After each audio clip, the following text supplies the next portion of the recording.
A ONU é meio que uma brincadeira. Tipo, é muito importante. Tem muitas coisas importantes que a ONU faz.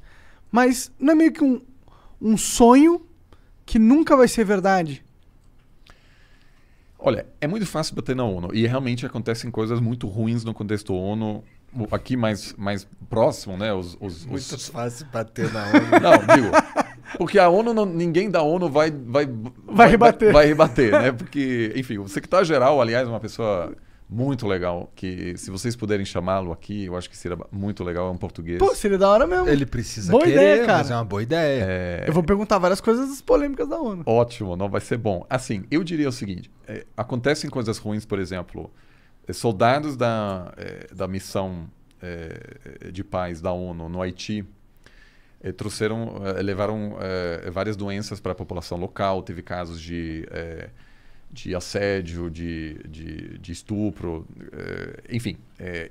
E essa missão, aliás, liderada pelo Brasil, foi o Lula que topou liderar essa missão. A ONU chegou no Haiti, que estava numa situação de caos, de anarquia, em 2004. A missão ficou até 2017. O pessoal saiu.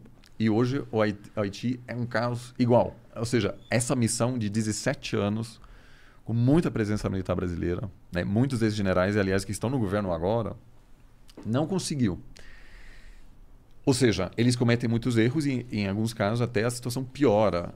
Só que eu ainda acho assim que o mundo sem a ONU seria muito pior, porque você tem aí pelo menos uma plataforma, um ambiente no qual há conversas acontecendo, e várias regras e normas estão sendo estabelecidas sobre comportamento de Estado, sobre cooperação internacional, que nem sempre é de guerra e paz. Eu acho que a ONU tem esse papel mesmo. Eu concordo que tem que ter algum órgão que ajuda a gerenciar as relações entre potências.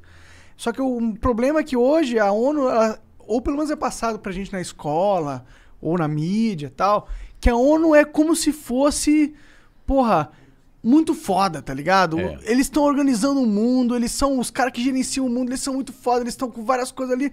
Mas a verdade, de verdade, é que eles não são tão foda assim, sabe?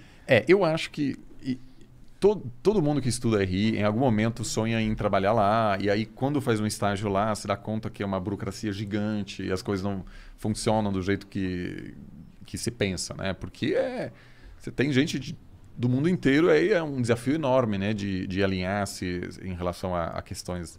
Pra mim é a mesma coisa que se a gente fizesse um órgão burocrático para coordenar o universo.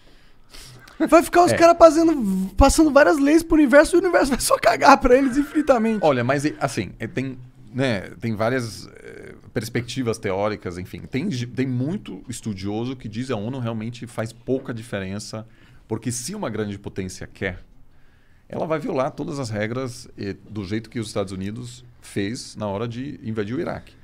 Ela queria uma resolução no Conselho de Segurança, não conseguiu e invadiu mesmo assim. Inclusive mandou o Sérgio Vieira de Mello, né, grande personagem brasileira, para liderar a missão da ONU no Iraque, que depois foi morto num ataque terrorista. Que horrível. Em Bagdá. Que muitos essa foi, aliás, a pessoa que inspirou muito minha geração, que foi um negociador da ONU, que teve um papel fundamental em vários processos de negociar a paz na Sérvia, por exemplo, no Timor-Leste. E muitos achavam que ele ia virar secretário-geral da ONU. Então ele estava assim em ascensão. Aí o Bush chamou ele para a Casa Branca e diz: olha, eu sei que a gente invadiu o Iraque contra todas as regras, mas agora a gente precisa de vocês. E a ONU foi muito criticada por legitimar essa ocupação americana no Iraque. Ele topou e faleceu pouco depois, sendo vítima desse ataque de Al-Qaeda no Iraque. Tu já trabalhou na ONU? Eu fiz um estágio na ONU, que é algo muito comum, que na hora de você buscar primeiras oportunidades profissionais, foi em Brasília, trabalhando na área de desenvolvimento, uma experiência muito legal. Mas para mim foi burocrático demais. Assim. Eu não queria estar num negócio onde você acaba sendo um pouco constrangido, né, por todo o tamanho dessa operação. Mas eu mesmo assim continuo achando que a ONU ela estabelece um diálogo permanente entre países. Ela não vai assim, não vai ser por causa da ONU que a gente não vai ter uma possível guerra no futuro entre a China e os Estados Unidos. Isso sem dúvida. Mas em termos de desenvolvimento, de direitos humanos, a ONU é realmente fundamental, porque em muitos conflitos nenhum país tem a legitimidade de entrar no meio e entregar ajuda, por exemplo, ou de coordenar a distribuição de refugiados. É alguém neutro, né? É alguém neutro. Por isso, o ataque contra o Sérgio Vieira de Mello, às vezes, é chamado de 11 de setembro da ONU, porque foi a primeira vez que a neutralidade da ONU foi desrespeitada. Foi um ataque contra ele? Contra a ONU, Entendi. Que foi justamente, vamos dizer, um dos precursores daquilo que a gente agora está vendo no Afeganistão, né? O Estado Islâmico, etc., que foram movimentos radicalizados que, em parte, devido à atuação americana, se formaram porque os Estados Unidos dissolveu o exército iraquiano. E foi um grande erro, porque muitas dessas pessoas acabaram se juntando a grupos terroristas. Uhum. Então, assim, esse sonho, assim, a gente não pode ter expectativas de que a ONU resolva tudo, porque o sistema internacional é anárquico, não existe uma polícia internacional, então os países, no fundo, fazem o que quiserem, né? Pode haver normas e regras, mas a ONU não está acima das nações, ela apenas busca coordenar melhor entre elas. Mas se você está lá achando, assim, claro, todo mundo passa por um momento de decepção na hora de entrar nesse assunto, quando você dá conta, como você está dizendo, que realmente tem muita coisa que a ONU não consegue fazer. Porque quando a gente é criança, a gente fala, a ONU é o mundo se unindo e se governando o próprio mundo, que bonitinho. Aí você vê que é só desculpa, mas é só um bando de burocrata que tem os seus, que são serventes das grandes potências. Se a China, a OMS, por exemplo, não fez uma investigação da China, tá meio que foda-se, tá ligado? E aí eles põem toda uma banca que eles são os caras que vão fazer a regra pro mundo se comportar, mas na hora que eles têm que pôr a banca pra fiscalizar o chefe dele, ele fala, foda-se, não vou fazer isso. Mas na hora de pôr a banca pra cuidar da tua vida, eles têm a banca. O OMS falou que é isso, hein? Você não vai... você tá desrespeitando a lei da OMS. Mas veja, isso foi igual com os Estados Unidos nas últimas décadas, né? Você nunca vai ter uma organização que até fiscaliza as grandes potências. As grandes potências sempre vão ter privilégios. Mas eles oferecem algo em troca também. Então, a liderança americana, ela também gerou benefícios, né? Ela, por exemplo, os Estados Unidos garante uma certa segurança nos mares. Então, quando a Vale manda minério de ferro para a China, ela não precisa contratar o exército brasileiro para proteger até lá. Não, tem um sistema estabelecido, tem muitas bases americanas em todas essas regiões, tem algumas regiões mais perigosas, onde tem... Somália e o caralho.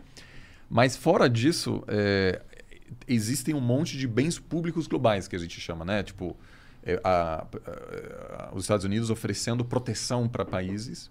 E isso, no caso da Europa, possibilitou a pacificação da Europa, uma região que nunca conheceu a paz. Né? Isso só foi possível porque os Estados Unidos falou basicamente, olha, a gente cuida da segurança de vocês, vocês também não podem fazer nenhuma loucura contra a gente. Né? Quando a Alemanha, por exemplo, decidiu não apoiar a guerra no Iraque, os Estados Unidos falou, olha, a gente está apoiando vocês aqui há décadas e vocês nem no Iraque querem nos apoiar. Havia muita pressão. Mas esse arranjo, que obviamente os Estados Unidos fez para ter uma barreira contra a União Soviética, foi claramente algo que os Estados Unidos ofereceu, mas em troca, as regras e normas não aplicam tanto aos Estados Unidos. Né?